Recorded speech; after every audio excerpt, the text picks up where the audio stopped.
troisième semaine. Je ne sais pas s'il reste encore des livres.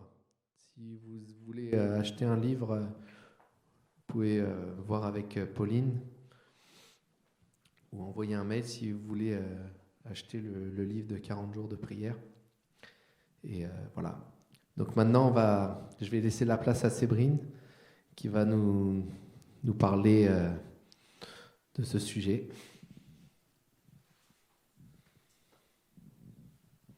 Vous pouvez l'applaudir.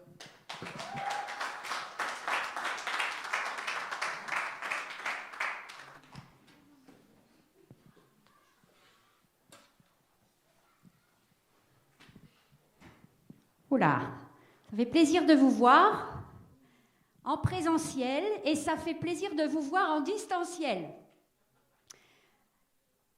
Je sais que vous me voyez tous, mais moi je vous vois parce que je sais quand même qui vous êtes. Et on se réjouit d'être ensemble ce matin et j'espère que vous êtes tous vraiment boostés, secoués par tout ce que vous pouvez vivre à travers cette campagne de prière. Et que ce matin encore, vous êtes tous dans l'expectative. Ce matin, vous êtes levés en disant « Seigneur, wow, génial, c'est un jour extraordinaire parce que tu vas me faire aller encore plus loin dans ma vie de prière. » Est-ce que vous avez prié ça ce matin?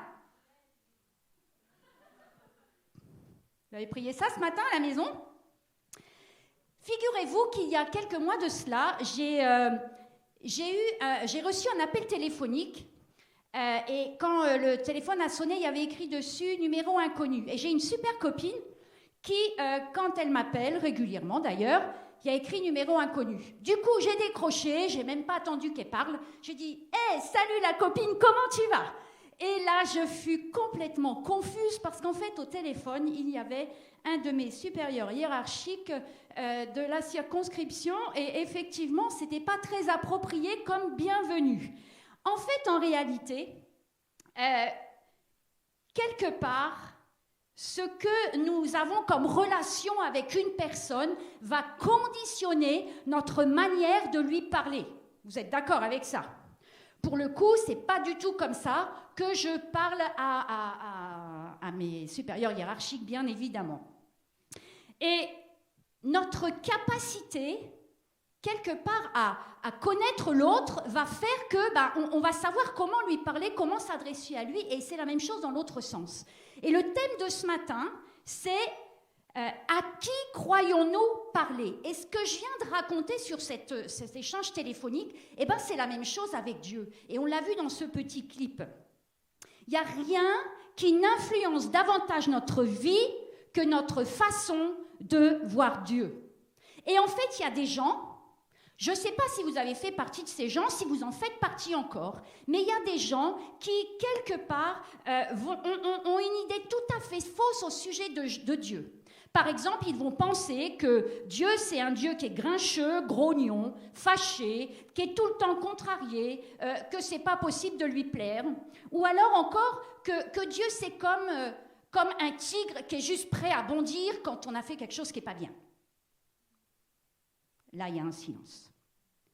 Certains voient aussi Dieu comme un père qui n'est pas forcément fiable, qui est lunatique. Je ne sais pas si vous avez déjà rencontré des gens lunatiques. Et parfois, on peut penser que Dieu est lunatique aussi. Et puis, il y a aussi parfois des gens qui ont pu penser, et j'ai pensé ça, je le confesse, il y a de nombreuses années, j'ai pensé que Dieu était un gentil petit dictateur qui, voulait juste que je fasse ceci, cela, et que j'avais intérêt de bien faire.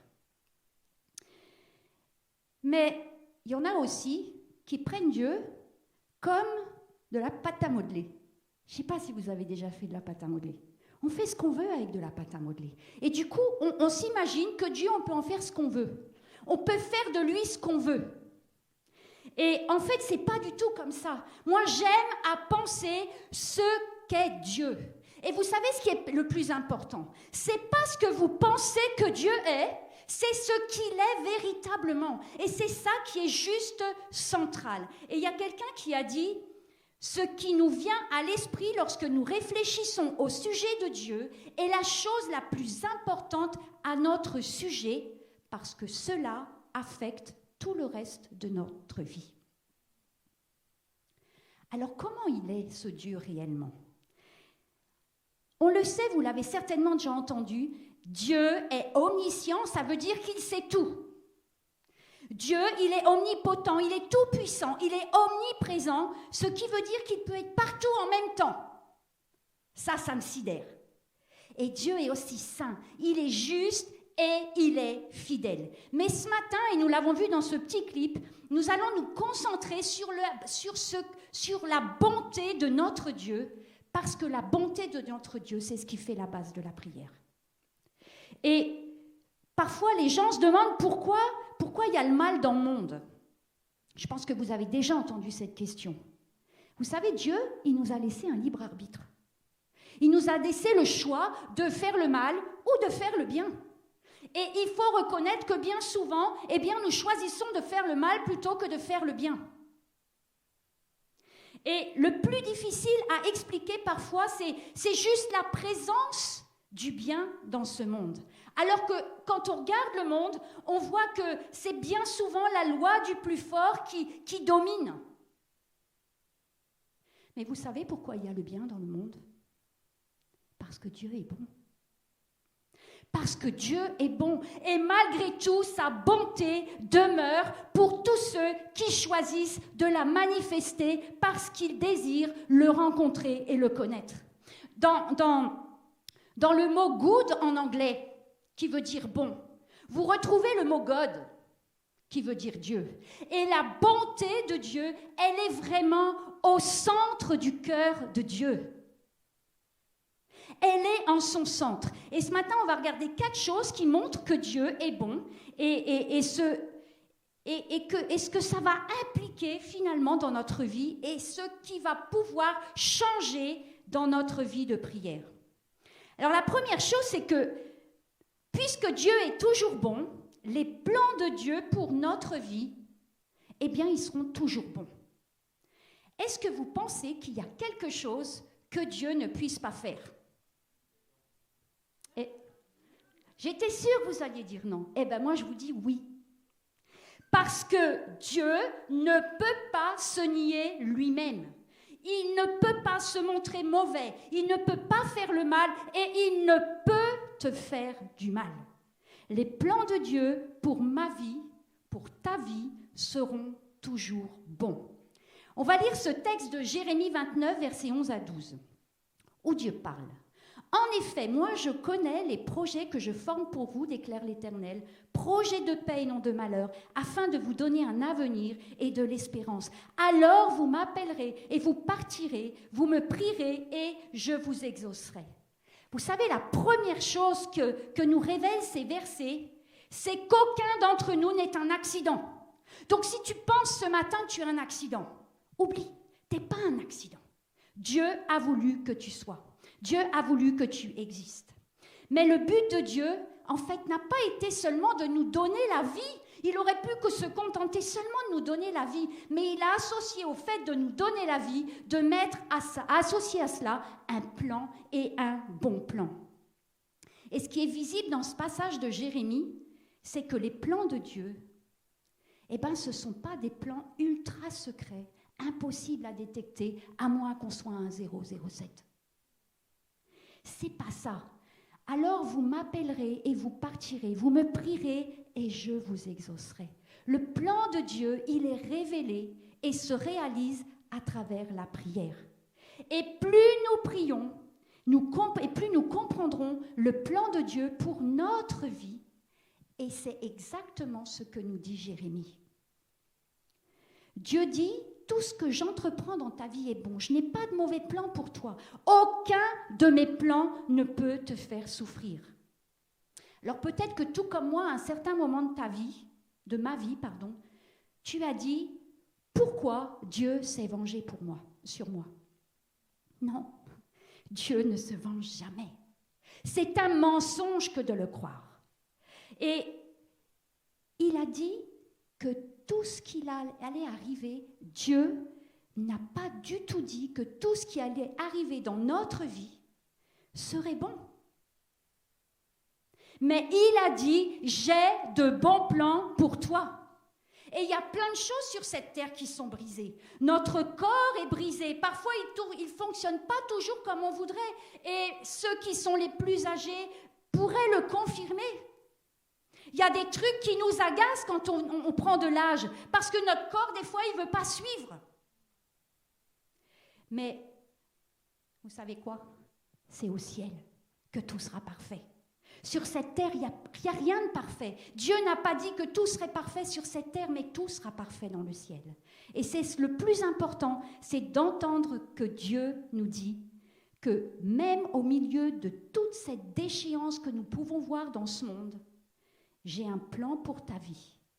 Et même, il dit quelque chose de plus grand encore. Lorsque tu fais de mauvais choix, je suis plus grand que tes choix et je peux même transformer tes décisions stupides en un bon plan pour ta vie. Est-ce que ça, c'est pas extraordinaire? Il peut transformer une crucifixion en résurrection. Et on l'a célébré ce matin. Dans Romains 8, 28, du reste, nous savons que tout contribue au bien de ceux qui aiment Dieu, de ceux qui sont appelés conformément à son plan. Ce verset n'est pas une assurance tout risque, loin de là. Mais il ne nous assure pas que rien ne nous arrivera. Mais il dit que tout, le bien comme le mal, contribuera à ceux qui sont appelés conformément à son plan.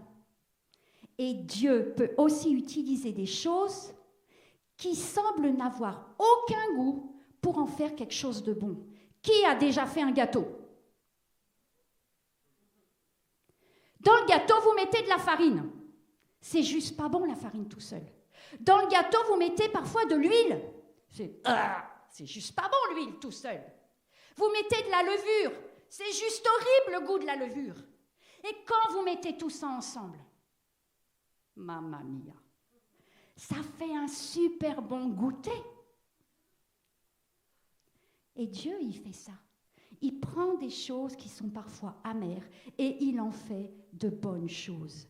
Et la raison qui motive Dieu à faire cela, c'est toujours la même. Dieu est bon. Un petit clin d'œil sur la vie de Joseph. Joseph, il est vendu par ses frères. Il devient esclave. Il va en prison. Et il va finir officier du roi en Égypte. Et plusieurs années plus tard, il rencontre ses frères et il leur dit dans Genèse 50, verset 20, « Vous y aviez projeté de me faire du mal, Dieu l'a changé en bien pour accomplir ce qui arrive aujourd'hui, pour sauver la vie à un peuple nombreux. » Ça, c'est ce qui s'appelle la souffrance rédemptrice. Il arrive parfois qu'on doit souffrir pour le bien d'autrui. Et c'est exactement ce que Jésus a fait pour nous tous et on l'a chanté ce matin. Il n'a pas souffert à cause de ses péchés. Jésus n'a pas souffert à cause de ses péchés. Il n'en avait pas, mais il a souffert à cause des nôtres. Et parfois, comme dans le cas de Joseph, Dieu va prendre notre amertume pour rendre le monde meilleur grâce à ce que vous avez traversé. Je me souviens d'une époque où j'étais vraiment très mal, parce que j'étais vraiment maltraitée. J'étais vraiment à bout. Je me demandais ce qui m'arrivait. Je me demandais où j'allais. Je me demandais si ça allait terminer. Et on prie avec mon pasteur et mon pasteur me dit la chose suivante de la part du Seigneur. La souffrance que tu traverses a un but. Elle te permettra de comprendre d'autres qui ont souffert à l'identique et d'être une bénédiction pour eux. Je peux vous dire que juste, ça ne m'a pas consolée.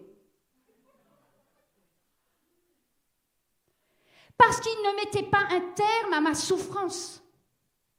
Et c'est que longtemps après que j'ai compris en quoi est-ce que la souffrance que j'ai traversée était une bénédiction pour ceux que je pouvais rencontrer et qui ont traversé des choses identiques. Maintenant, respirez un grand coup, s'il vous plaît. Tout le monde, respirez fort. Romains 5.3. Bien plus, nous sommes fiers même de nos détresses. N'importe quoi. C'est juste être maso. Comment pouvons-nous être heureux au milieu des pressions et des épreuves? Mais remarquez le terme « sachant que ».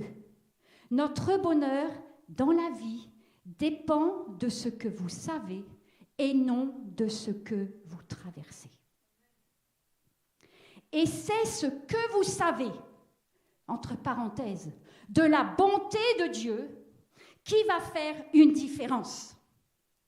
Si nous laissons Dieu agir, il va se servir des mauvaises circonstances de votre vie, de ma vie, pour les transformer en quelque chose de bien.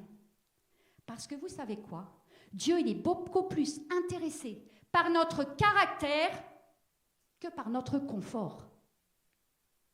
Parce que quand nous irons au ciel, nous n'allons pas emmener avec nous notre confort, notre belle voiture, notre belle maison, etc. Mais par contre, nous, c'est nous qui allons monter au ciel. Et c'est de nous dont le Seigneur s'intéresse profondément. Alors retenons que tout ce que Dieu fait pour notre vie, il le fait pour notre bien. La deuxième chose, c'est que puisque Dieu est toujours bon, Dieu me donne toujours ce dont j'ai besoin, pas ce que je mérite. Psaume 103, versets 10 et 12. « Il ne nous traite pas conformément à nos péchés et il ne nous punit pas comme le mériteraient nos fautes. » Pourquoi? Parce que nous l'avons chanté ce matin, Christ a payé pour nos péchés et nos fautes. Nous n'avons donc pas besoin de vouloir payer nos péchés nous-mêmes. Ils sont déjà payés. Et j'aime beaucoup cette image où Dieu éloigne de nous nos transgressions comme l'Orient est éloigné de l'Occident. Parce qu'ils n'ont pas de fin à la différence du pôle Nord et du pôle Sud.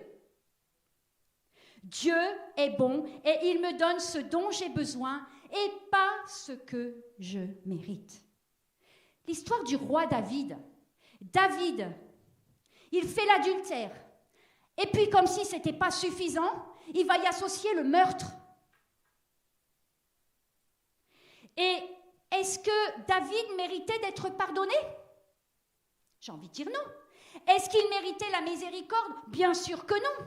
Mais David savait que Dieu est un Dieu bon. Et il va prier dans le psaume 51, versets 1 et 2. « Ô Dieu, fais-moi grâce conformément à ta bonté, non parce que je le mérite, mais parce que tu es un Dieu bon. Fais-moi grâce, lave-moi complètement de ma faute et purifie-moi de mon péché. » Toutes ces paroles prononcées par David sont basées sur la personne de Dieu et non pas sur qui nous sommes. Et c'est ce qui nous fait nous approcher de Dieu chaque fois que nous avons péché. Dieu nous pardonne, non pas parce que nous sommes bons, mais parce qu'il est bon. Et pas seulement il nous pardonne, il nous accueille les bras ouverts, comme le fils prodigue qui revient vers son père, et que le père accueille avec les bras grands ouverts. Et c'est complètement l'inverse de ce que font généralement les gens. Vous savez, la plus grande peur de l'homme, c'est d'être rejeté. Et pour ne pas être rejeté, pour que l'on ne voit pas ce que nous sommes réellement, on utilise facilement un masque. Mais avec Dieu, c'est juste pas nécessaire. Parce que Dieu nous accueille toujours, quoi qu'on ait fait. Quoi que nous ayons fait, nous pouvons être sûrs que Dieu va nous accueillir et ne nous rejettera jamais. Et même si vous avez tout fichu en l'air, même si vous avez tout gâché, vous avez commis une grosse erreur, mais parce que vous revenez à Dieu et parce que vous savez que Dieu est bon, alors il va vous donner la deuxième chance. Pourquoi? Parce qu'il est un bon Père, il est bon et il est miséricordieux. Vous savez, Hébreux 4, versets 15 et 16 nous rappellent que Dieu connaît nos faiblesses mieux que nous-mêmes. Et ça, c'est une sacrée chance pour chacun d'entre nous. Il sait ce qui nous fait tomber, parce qu'il a lui-même expérimenté ses faiblesses, mais sans tomber. Et c'est pour ça que nous trouvons l'espoir en lui. Tout ce dont nous avons besoin, et non ce que nous méritons. Sa grâce, elle est accessible et gratuite pour celui qui s'approche de lui.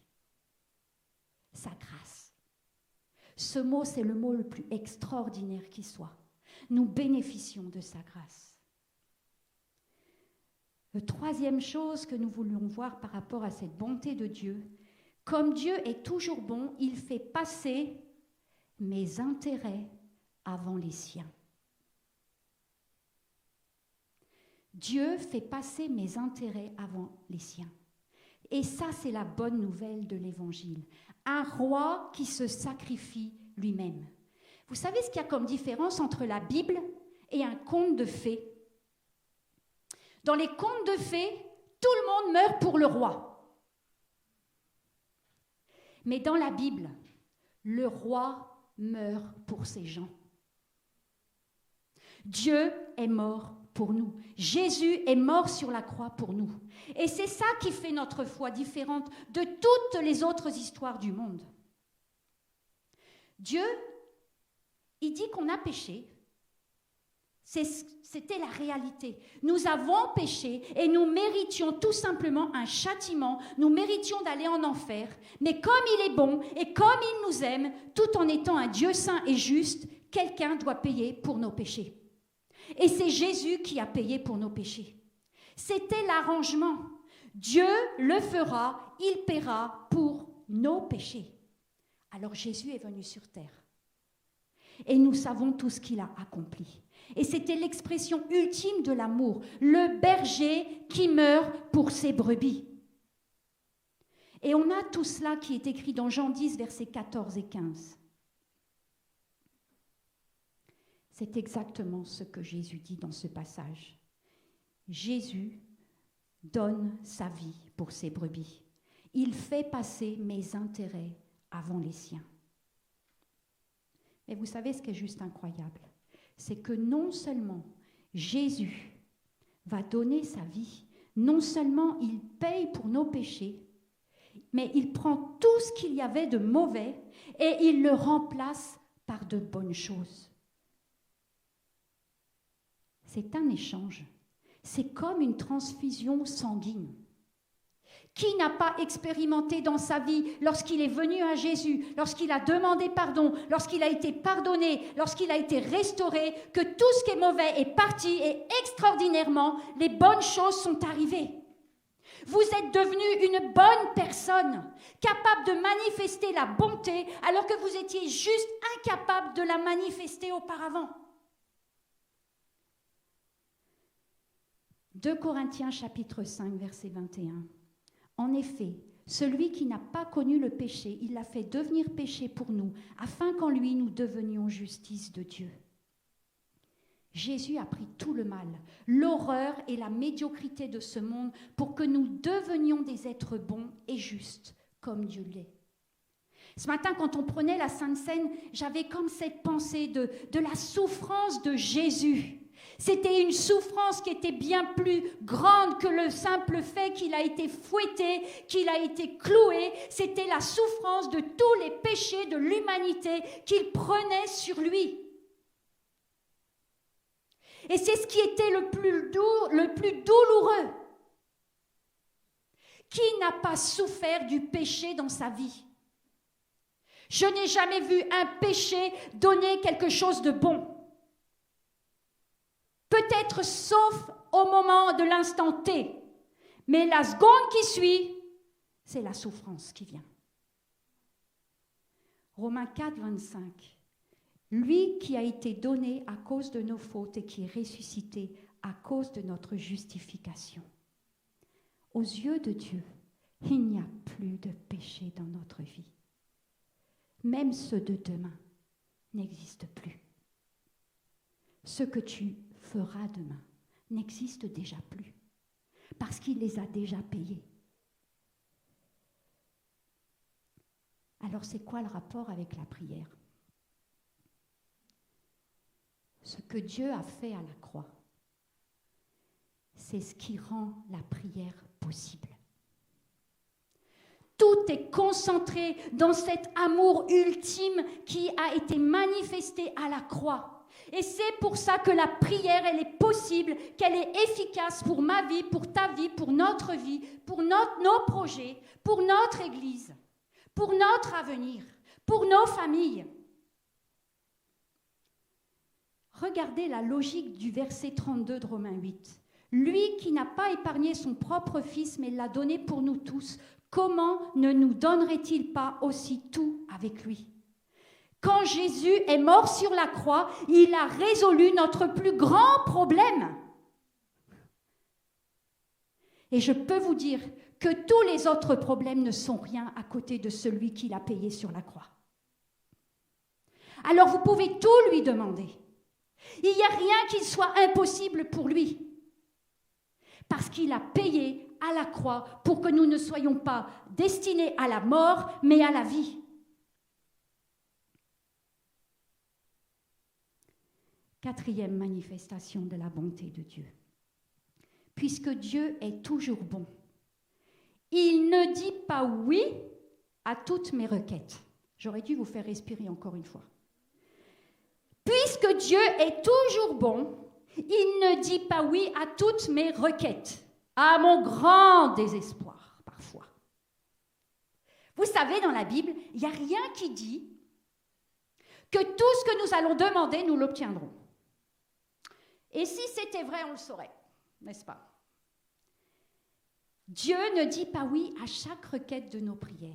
Et la semaine dernière, on a vu que Dieu répond toujours quand même à nos prières. Mais pas toujours de la manière qu'on voudrait. Rappelez-vous, parfois il dit oui, parfois il dit non, parfois il dit attends, et parfois il dit bon, t'exagères quand même. Dieu répond toujours à toutes les prières. Quand la requête, elle n'est pas bonne, quand c'est quelque chose qui ne va pas être bon pour notre vie, ben Dieu, il dit non. Et non, c'est une réponse. Comme les autres. Et on ne peut pas dire, tu ne m'as pas répondu. Ben si, je t'ai dit non. Quand le moment, il n'est pas opportun, Dieu dit, c'est une bonne requête, mais il faut attendre. Non et pas encore, ce n'est pas la même chose. Et si on ne comprend pas ça, c'est qu'on est immature. Vous savez, les enfants, si vous leur dites attends, vous savez ce qu'ils entendent? Ils entendent non. Ils ne savent pas accepter ce attends. En général, on leur dit attends et ils continuent d'insister, ils insistent. Je t'ai dit attends, mais maman, attends. Parfois, il y a une requête qui est bonne, mais il y a Dieu qui veut faire quelque chose dans notre vie avant de nous la donner. Parce qu'en fait, on n'est pas prêt à la gérer. Ça, je l'ai maintes fois expérimenté dans ma vie. Des choses que très clairement, je savais que Dieu voulait me donner. Mais qu'il ne me donnait pas, et j'avais la conviction à un moment donné que le Saint-Esprit me disait « Tu n'es pas prête ». Il y a des choses à faire encore dans ta vie. Je veux te faire grandir pour que tu sois capable de saisir dans toute sa dimension ce que je veux te donner. Et quand la requête est bonne, et ça c'est ce qu'on préfère, waouh, quand la requête elle est bonne, il dit oui. Là il y a tous les feux verts qui s'affichent. Et là on a des étoiles plein les yeux. Alors il arrive souvent que Dieu dise non. Il arrive souvent aussi qu'il dise ralentis. Des fois on va plus vite que lui. Et fréquemment il nous dit grandis. Mais il arrive aussi qu'il nous dise vas-y.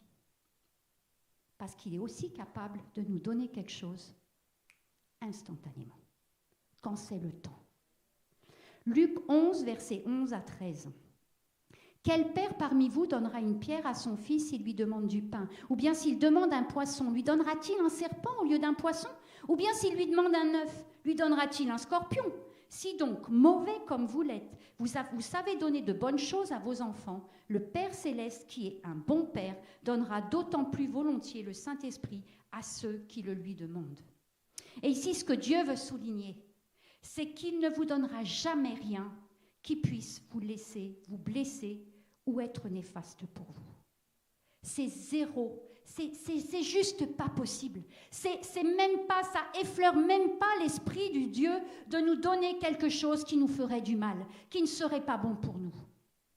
Et parfois, il nous arrive de demander des choses sans vraiment savoir ce qu'on demande. Et dans la Bible, on a un exemple d'ailleurs avec la maman de Jacques et de Jean qui vient devant Jésus et lui dit « Ordonne que dans ton royaume, mes deux fils que voici soient assis l'un à ta droite et l'autre à ta gauche. » Et dans Matthieu 20, 22, Jésus lui répond « Vous ne savez pas ce que vous demandez. » En fait, vous avez une perspective limitée, vous ne voyez pas l'image complète, vous ne réalisez pas ce que vous demandez. Et c'est souvent ce que Dieu a voulu nous dire.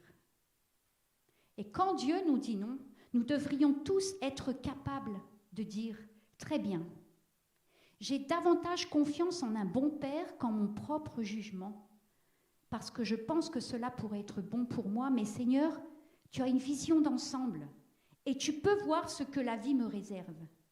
Je ne sais pas où cela pourrait me conduire. Je ne sais pas, mais toi, tu sais. Et si tu dis non, pour cet emploi, pour cet engagement, pour toute chose que je peux demander, alors je vais simplement avoir confiance en ce bon Père que tu es. Parce que tu peux voir ce que je ne peux pas voir et je ne réalise même pas pleinement ce que je demande. Et il y a Garth Brooks qui a dit un jour « Remerciez Dieu pour les prières sans réponse ». Réfléchissez un instant à certaines prières que vous avez faites à Dieu et qui vous a dit non. Et avec le recul, vous n'avez pas pu faire autrement que de réaliser que, heureusement, que Dieu vous a dit non. Vous ne trouvez pas qu'il est quand même plus facile d'avoir confiance en Dieu quand les choses vont bien? Ça, c'est facile, hein. Je pense que tout le monde le sait. Et est-ce qu'on peut dire que quand les choses vont mal dans notre vie, lorsque nous ne voyons pas de changement dans des situations que nous avons remis au Seigneur, lorsque nous ne recevons pas de réponse, lorsque tout semble obscur, quand on se sent seul ou quand on se sent effrayé, pouvoir dire « Tu es un bon Père, voilà ce que tu es, voilà qui tu es ». Ouh, ça, c'est pas facile. Mais ça, c'est le test ultime de notre foi. Et ça se reproduit souvent plusieurs fois dans notre vie. Et c'est notre capacité à dire et vivre « Seigneur, j'ai confiance en toi malgré tout. J'ai confiance en toi. Je ne te vois pas, mais j'ai confiance en toi. Et je veux continuer d'avoir confiance en toi, même quand rien ne va plus. » Vous savez, il y a quelques années, mon papa a été atteint d'une maladie cousine d'Alzheimer. Et il a perdu des facultés très simples, comme par exemple fermer le robinet, des choses comme ça. Et puis ensuite, il a commencé à perdre la faculté à écrire, à lire, à parler, et puis à marcher. Et il a fini dans un fauteuil qui avait un repose-tête qui était orientable parce que sa tête tombait toujours.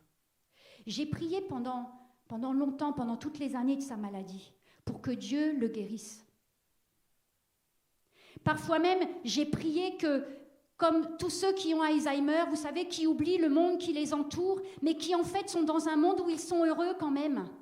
J'ai espéré qu'ils vivent ça parce que je voyais que lui, pour le coup, il nous reconnaissait toujours. Il savait toujours qui on était. Et je voyais que ça représentait une véritable souffrance pour lui. Il voyait ce qu'il était devenu. Et j'aurais voulu qu'il n'en ait pas conscience. Mais Dieu n'a pas répondu à ma prière. Et puis un jour, il est parti. Il est parti un dimanche matin à l'heure du culte. Et ce jour-là, moi j'étais ici, je devais prêcher. Je n'ai pas éteint mon téléphone ce jour-là, je ne sais pas pourquoi. Et le téléphone sonne, je vois maman. Et je sors et là, elle m'annonce, papa est parti. Et je me suis dit, je fais quoi? Il a pris mon père. Il ne l'a pas guéri. Je fais quoi? Je laisse tout tomber, je repars, je ne prêche pas. Et je me suis souvenue, mon père était un homme de foi, pas parfait, mais un homme de foi. C'est un homme qui a été miraculeusement guéri de l'alcoolisme par Dieu, en une prière. Et je me suis dit, alors je vais prêcher quand même.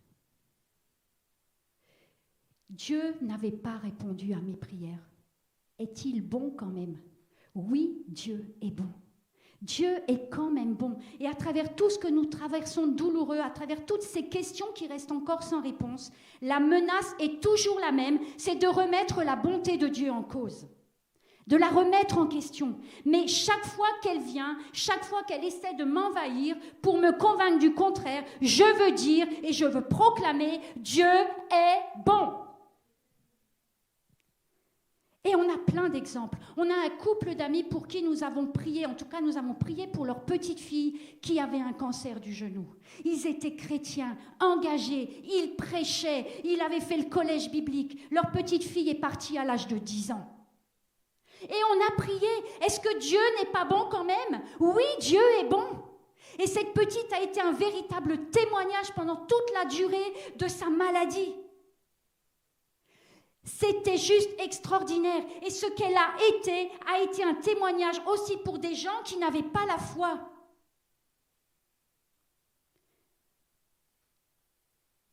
La tristesse est quand même là.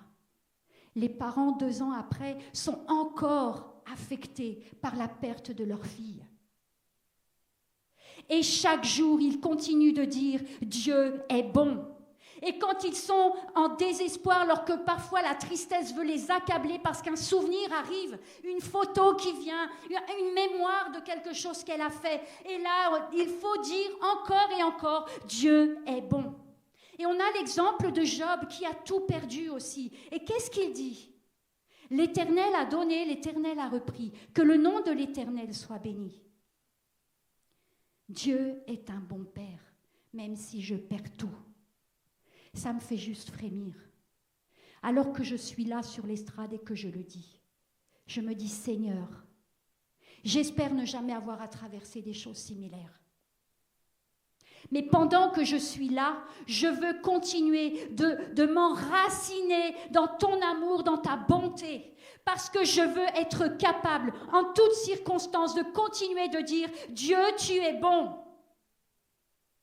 Et c'est aussi ma prière pour chacun d'entre vous, et qu'à travers cette campagne de prière, vous puissiez vraiment saisir et comprendre le cœur de Dieu, pour que quoi que vous demandiez, quoi que vous arrive, quoi que vous traversiez, vous puissiez encore dire « Dieu, tu es bon », même si les larmes coulent, même si le cœur est triste, Dieu est bon. Il nous arrive souvent que nous prions pour des choses plus bénignes, et que Dieu ne réponde pas non plus. Ou quelque part, Dieu nous dit « Ma grâce te suffit ». Je vais vous donner un autre exemple de quelque chose que j'ai vécu. Un jour, j'étais à table en train de parler avec la famille de Pascal. Et tout à coup, il y a un sifflement qui s'est déclenché dans mon oreille. Un sifflement violent. Ce sifflement, c'était des acouphènes. Et pendant des jours et des jours, je n'arrivais pas à dormir parce que je n'arrivais pas à me décentrer de ce sifflement que j'avais dans l'oreille. J'ai dû mettre de la musique douce et quand je me couchais, la radio, pour que je puisse me centrer sur la musique plutôt que sur ce sifflement. Et je priais, j'allais travailler, j'étais épuisée parce que je n'arrivais pas à dormir. Et je disais, Seigneur, libère-moi de ces acouphènes. Ils sont toujours là. Dieu m'a juste donné quelque chose d'extraordinaire, sa grâce de pouvoir les gérer. Et aujourd'hui, j'ai des acouphènes qui sont toujours présents. Mais par la grâce de Dieu, je parviens à les gérer. J'ai une tondeuse à gauche et j'ai un arsène à droite. Est-ce que Dieu est bon ? Oui, Dieu est bon. Dieu est bon. Et ma mission, c'est de continuer à prier. C'est pas parce que ma prière n'est pas exaucée, que ça marche pas, que je vais arrêter de prier. Parce que je sais que tant de fois, ma prière a été exaucée. Tant de fois, nous avons prié et nous avons vu la main de Dieu.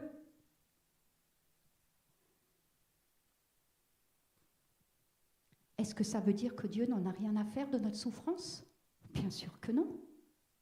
Ça nous dépasse? Bien sûr que oui. Mais Dieu est bon.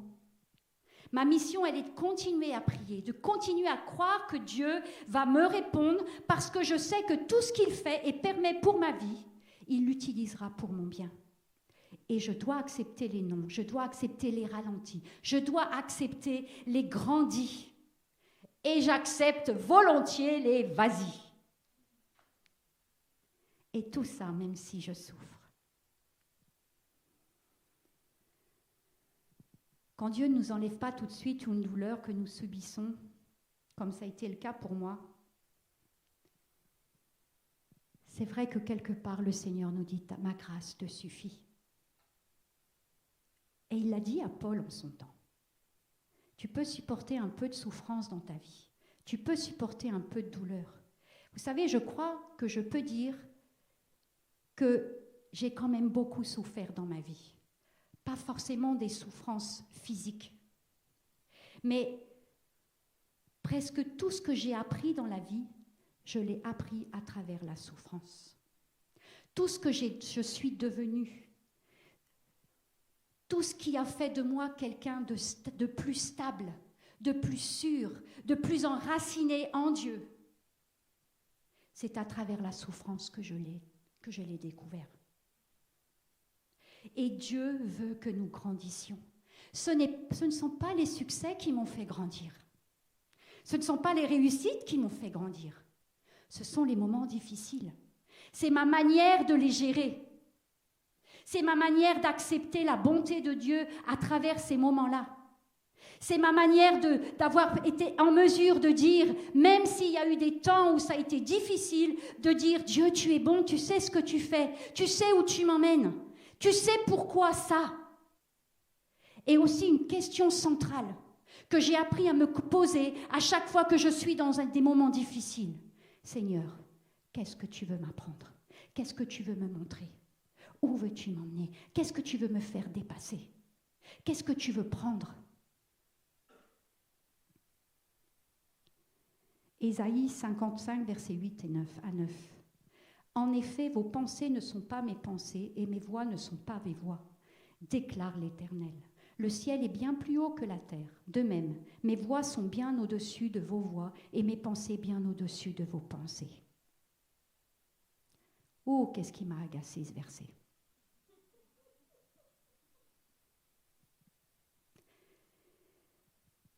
Je suis sûre que je ne suis pas la seule. En fait, Dieu nous dit là, il me dit et il vous dit, tu pries à un niveau et je considère ta vie à un autre niveau, parce que je ne veux que du bien pour ta vie, bien plus encore que toi. Vous savez, au-delà de tout ce que nous pouvons penser, imaginer, demander, espérer,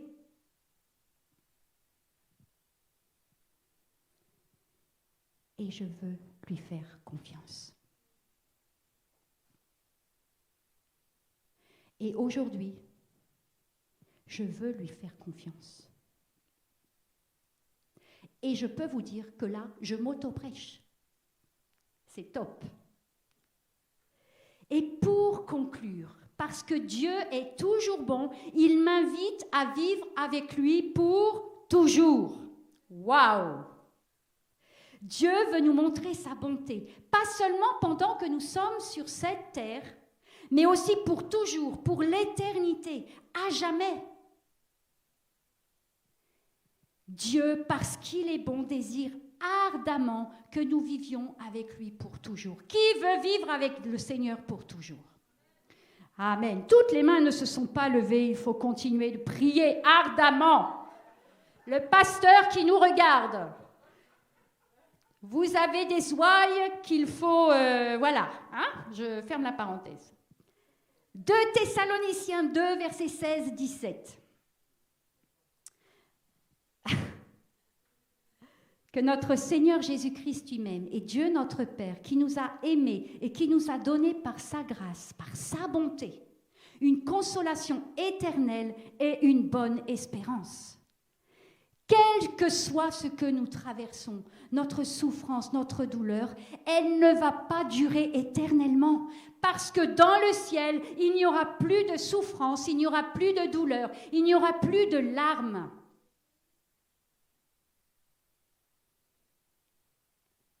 Et la joie durera éternellement. L'espérance est là, encourageant votre cœur et vous affermisse dans toute bonne parole. Et comme Dieu est bon envers nous, il veut que nous soyons aussi bons envers les autres. Mais ça, vous l'aviez toutes et tous compris, n'est-ce pas? Donc, je ne vais pas m'étaler sur ça, parce que vous avez tous compris que vous devez être bons avec les autres, puisque Dieu est bon avec vous. Psaume 23, verset 6. Oui, le bonheur et la grâce m'accompagneront tous les jours de ma vie et je reviendrai dans la maison de l'Éternel jusqu'à la fin de mes jours. Ça, c'est un plan au top. Et c'est David qui dit ça. David qui a péché. David qui a été pardonné maintes et maintes fois par le Seigneur. David qui avait un cœur selon le cœur de Dieu. Vous savez, tant que vous ne serez pas pleinement convaincu que Dieu est un Dieu bon, qu'il est toujours bon, qu'il ne fait rien de mal dans la vie, tant que vous n'aurez pas compris la bonté de Dieu, eh ben vos prières elles vont rester impuissantes. Vos prières elles vont rester sans aucune passion et inutiles. Mais à l'inverse, lorsque vous aurez compris, que j'aurai compris, que nous aurons compris, que peu importe nos sentiments, quelles que soient les circonstances, Dieu est avec nous et pas contre nous, qu'il est un Dieu bon et qu'il veut le meilleur pour nous, même plus encore, il sait ce qui nous rendra heureux, mieux que nous-mêmes. Il est un Dieu bon et c'est la base de nos prières. Alors là, ces prières-là, elles vont devenir juste passionnées, elles vont devenir utiles, elles vont devenir sensées et elles vont devenir puissantes. Et tout commence avec la bonté de Dieu. S'il y a une chose que vous devez retenir aujourd'hui, ça se tient en 3 mots. Dieu est bon.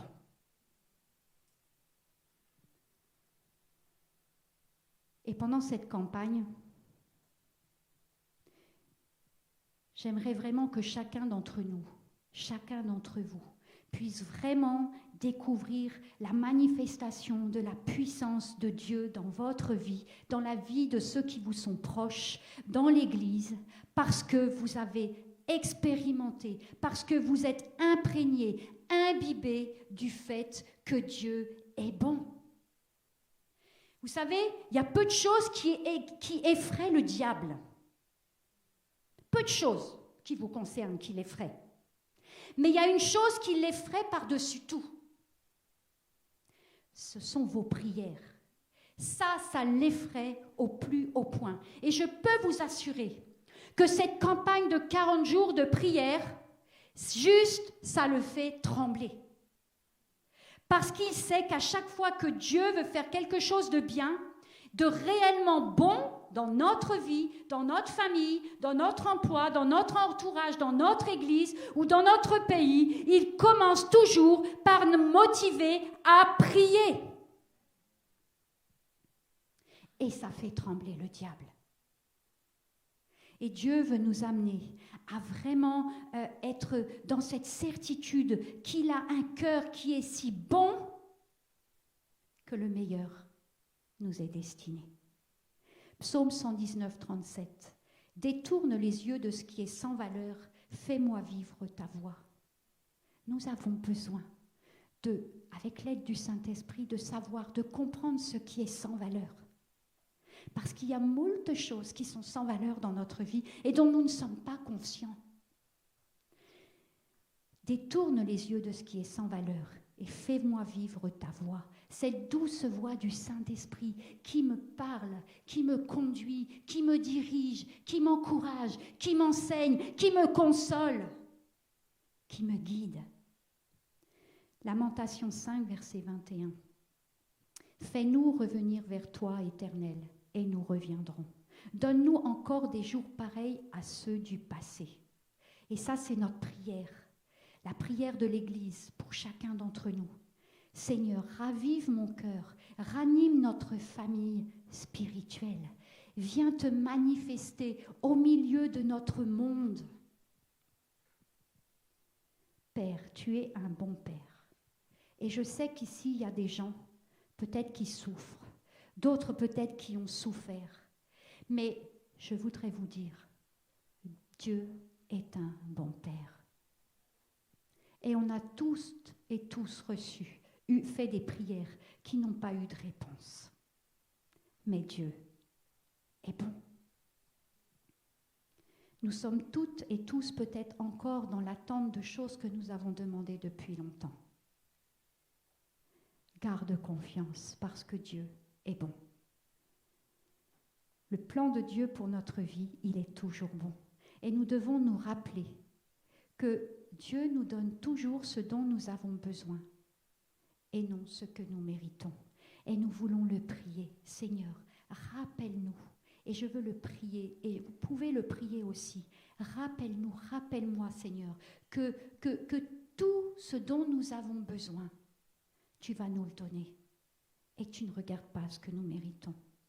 Merci, Seigneur, parce que tu nous pardonnes et que tu déverses ta bonté en nous.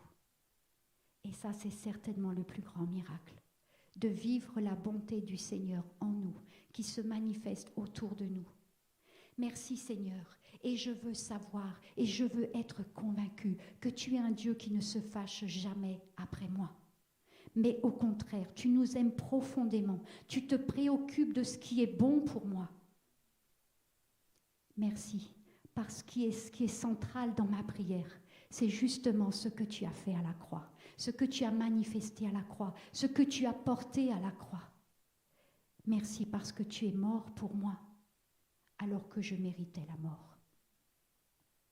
Et à cause de ça, je peux être certain, je peux être certaine que tu vas me donner ce qu'il y a de meilleur et ce dont j'ai besoin.